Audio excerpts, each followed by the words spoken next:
বাংলাদেশ থেকে লাগাতার ভারতকে একের পর এক ফোন করলেও না ভারত ফোন তুলছে আর না বাংলাদেশের দেওয়া কোনো চিঠির জবাব দিচ্ছে, যাকে নিয়ে রীতিমতো আতঙ্কে রয়েছে বাংলাদেশের সরকার।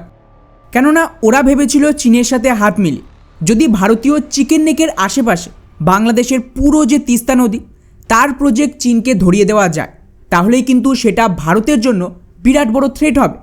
আর ভারত সরকার তখন সুরসুর করে বাংলাদেশের পায়ে লুটিয়ে পড়বে। কিন্তু বন্ধুরা, খেলা তো এখন পুরো 180 ডিগ্রি ঘুরে গেছে। ভারত বাংলাদেশের পায়ে ধরা তো দূর, উল্টে বাংলাদেশ ভারতের পায়ে লুটিয়ে পড়ে ফোনের পর ফোন করে যাচ্ছে যাতে দুই দেশের মধ্যে অন্তত একটা মিটিং হয়। কিন্তু মিটিং ছাড়ুন, ওদের ফোনই তুলছে না ভারত।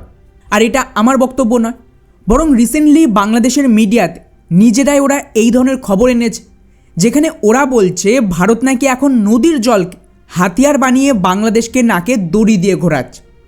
কেননা এবছর মানে 2026 সাল ভারত আর বাংলাদেশের মধ্যে ঘটা 30 বছর পুরনো গঙ্গা নদীর যে চুক্তি সেটা তো শেষ হয়ে যাচ্ছে।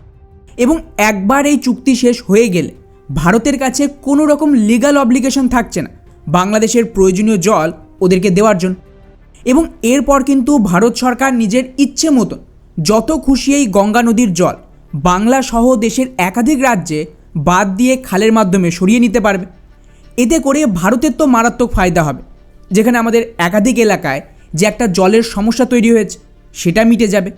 কিন্তু বাংলাদেশের অবস্থা টাইট হয়ে যাবে।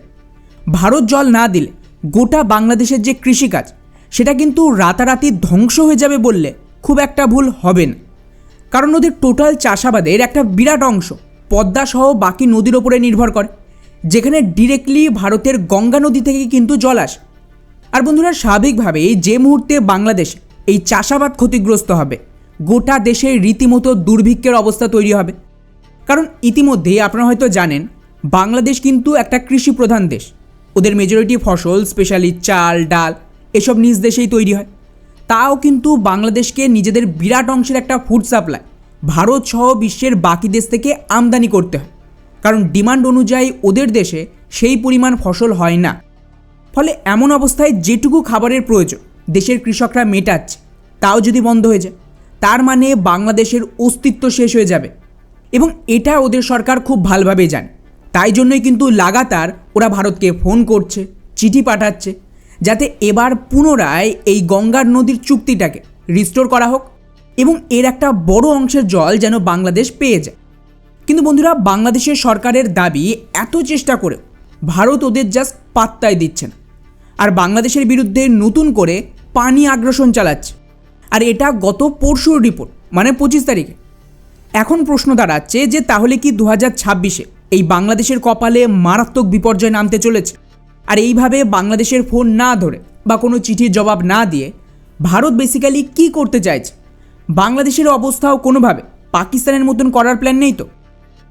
বাংলাদেশ কিন্তু নিজের পায়ে নিজে কুড়ুল মেরেছে এবং যা পরিস্থিতি দেখছে তাতে ভারত সরকারের মতিগতি খুব একটা ঠিক তো নয়। কেননা এই রিপোর্টটা দেখুন, কিছু ভারতীয় মিডিয়ায় দাবি করা হচ্ছে সিন্ধু নদীর পর এখন ভারত সরকার গঙ্গা চুক্তিতেও বড়সড় পরিবর্তন আনতে চলেছে, যাতে বাংলাদেশকে এর মাধ্যমে একটা টাইট দেওয়া যায়। কেননা অলরেডি গত বছর জুন মাস থেকে ভারত সরকার এর ইঙ্গিত দিয়েছিল যে আমরা সেই ভুল করব না যেটা আগেকার কংগ্রেস বা কংগ্রেস সমর্থিত সরকার করেছিল বাংলাদেশের সাথেই অবৈধ গঙ্গা চুক্তি করে, যার দরুন গত বছরই ভারত বাংলাদেশকে চাপ দিচ্ছিল এই গঙ্গা চুক্তি পুনরায় রিনেগোসিয়েশন করার জন্য। অর্থাৎ আগেকার যে নিয়মে এই চুক্তিটা হয়েছিল সেটা এই সরকার মানবে না, আর নতুন করে নতুন শর্তে আবার চুক্তি করতে হবে। আর এর জন্য আমার মতে মোহাম্মদ ইউনিস আর বাংলাদেশের লোকজন নিজেরাই দায়ী। কীভাবে? এই রিপোর্টটা দেখুন, যেটা গত বছর জানুয়ারি মাসে, মানে প্রায় 1 বছর আগেকার। সেই সময় মোহাম্মদ ইউনিস সরকার ভারতকে টাইট দিতে নিজেদের পররাষ্ট্র উপদেষ্টাকে চীনে পাঠিয়ে দেয় তিস্তা নদীর এই প্রজেক্টের জন্য, যেখানে ওদের উদ্দেশ্য ছিল যেন তেন প্রকারে চীনকে ভারতের চিকেন নেকের আশেপাশে নিয়ে আসে। যার আওতায় গত মার্চ মাসে ইউনিস তো সরাসরি ঘোষণা দেয়, যেহেতু ভারত আমাদের শত্রু তাই আমরা ভারতকে তিস্তা নদীর প্রজেক্ট থেকে সরিয়ে দিয়েছি এবং তার জায়গায় চীন এই নদীর দায়িত্ব নেবে। এমনকি সেই সময় বাংলাদেশের মিডিয়ার হেডলাইনগুলো দেখুন, তিস্তা নিয়ে ভারতের খেলা শেষ করলো চীন, ভয়ে মরছে মোদি। মানে জাস্ট কি অবস্থা, মোদি এতটাই ভয় পেয়ে গেছে যে এখন তো বাংলাদেশের সোজা ফোন ধরাই বন্ধ করে দিয়েছে। যাই হোক, চীনের মতন একটা দেশ যারা কিন্তু অন্য দেশকে লুট করার ধান্দায় থাকে, ওরা এত বড় সুযোগ কেন হাতছাড়া করবে? মুরগি যেখানে নিজে আসছে সেখানে বাধা দেওয়ার তো দরকার নেই। তাই চীন কিন্তু ডিরেক্টলি ভারতকে উস্কানি না দিয়ে একটা বয়ান দেয় যে তিস্তা বাংলাদেশের নদী, বাংলাদেশ যা সিদ্ধান্ত নেবে আমরা তাতেই রাজি আছি। অর্থাৎ এটা বলে ওরা সেফ খেললো যে আমরা কিন্তু এখানে কিছু করিনি, না বাংলাদেশে আমরা কোনো রকম চাপ দিচ্ছি, আমাদের কাছে বাংলাদেশ এসেছে তাই আমরা এই চুক্তি করছি। এতে করে ভারত আর চীনের মধ্যে কোনো রকম সমস্যা হবে না। কিন্তু এখন আপনি বলবেন যে ভাই তিস্তা প্রজেক্ট নিয়ে ইউনিসের এত মাথা ব্যথা কিসের? এটা কি শুধুই ভারত বিরোধিতার জন্য, নাকি এর পেছনে অন্য গল্প রয়েছে? ওয়েল, খুব সহজ, টাকা। বাংলাদেশ চীনের কাছে এই প্রজেক্টের জন্য 6,700 কোটি টাকার ঋণ চেয়েছিল। তো ইউনিসের প্ল্যান ছিল যদি চীন এই লোন দিয়ে দেয় সেটাকে কিন্তু ওরা নিজেদের মধ্যে ভাগ বাটোয়ারা করে বাংলাদেশ থেকে সরে পড়বে। আর বাংলাদেশের জনগণ তো ভারত বিরোধিতার নামে আলহামদুলিল্লাহ করে যাবে, আর কেউ ইউনিসকে প্রশ্ন করবে না। এতে করে চীন আর ইউনিস দুজনেরই ফায়দা। চীন চড়া সুদে বাংলাদেশকে লোন দিলে ওদের লাভ, যে ইন্টারেস্ট তো পাবে, এবং এই প্রজেক্ট থেকেও তো একটা প্রফিট আসবে। সেক্ষেত্রে ইউনিস পালিয়ে গেলেও পরবর্তী সরকারকে এই টাকা ফেরত দিতেই হবে।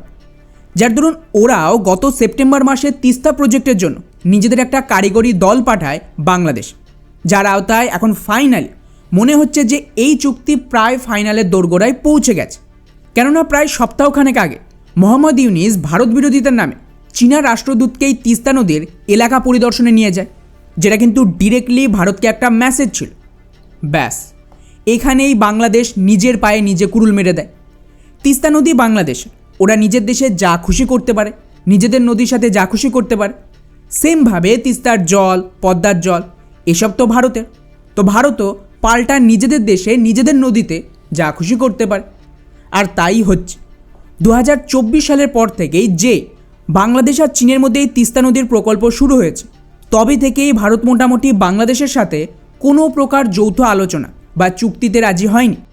এবং এখন যেই পরিস্থিতি মারাত্মক বিগড়ে গেছে, তখন ওদের টনক নড়েছে যে তিস্তার প্রজেক্ট কিভাবে হবে যদি ভারত জলই আটকে দেয়, আর তার জন্যই এত হুড়োহুড়ি।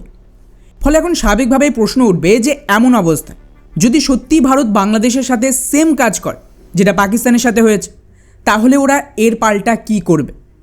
ওয়েল, টু বি অনেস্ট, এক লাইনে বললে কিচ্ছু করতে পারবেন। কারণ গোটা বিশ্বে একমাত্র ভারতই সেই দেশ যারা প্রপারলি নদীর জল অন্য দেশকে আইন অনুযায়ী ভাগ করে দেয়। চীন থেকে শুরু করে যে কোনো দেশকে দেখেন, এইসব চুক্তি কেউ মানে না।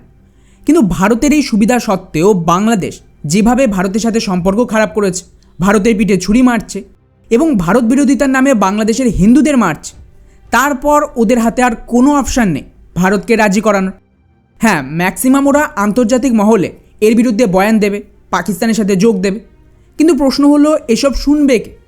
পাকিস্তানের সাথে প্রপারলি ভারতের একটা চুক্তি ছিল, তাও কিন্তু ওয়ার্ল্ড ব্যাংকের মধ্যস্থতা। সেখানে ভারত একতরফাভাবে এই চুক্তি বাতিল করে দিল, কারোর বাপের ক্ষমতা হয়নি সেটা ঠেকানো। এমন পরিস্থিতিতে বাংলাদেশের সাথে তো আমাদের কোনো লিগ্যাল চুক্তি থাকছেই না এই 2026-এর পর। সেক্ষেত্রে ভারত না চাইলে এই গঙ্গা চুক্তি রিনিউ করা অসম্ভব ব্যাপার। আর তিস্তা নদী, এটা তো ভুলেই যান। বাংলার মুখ্যমন্ত্রী মমতা ব্যানার্জি একটা কাজ ভালো করেছে, যে এই চুক্তি হতে দেয়নি। এবং এখন যা নাচানাচি চলছে তাতে দেখি কিভাবে চায়নায় তিস্তা প্রজেক্ট করে। যদি ভারত জলই না দেয় বা অসময়ে মারাত্মক জল ছেড়ে দেয়, তাহলে তোরা মরবে। আর এটাই হয় বাপের সাথে লড়তেল। বাকি পুরো বিষয়টিকে নিয়ে আপনাদের কি মনে হয়? ভারতের কি সম্পূর্ণ বাংলাদেশের জল বন্ধ করে দেওয়া উচিত? নিচে অবশ্যই কমেন্ট করে জানাবেন। জয় হিন্দ।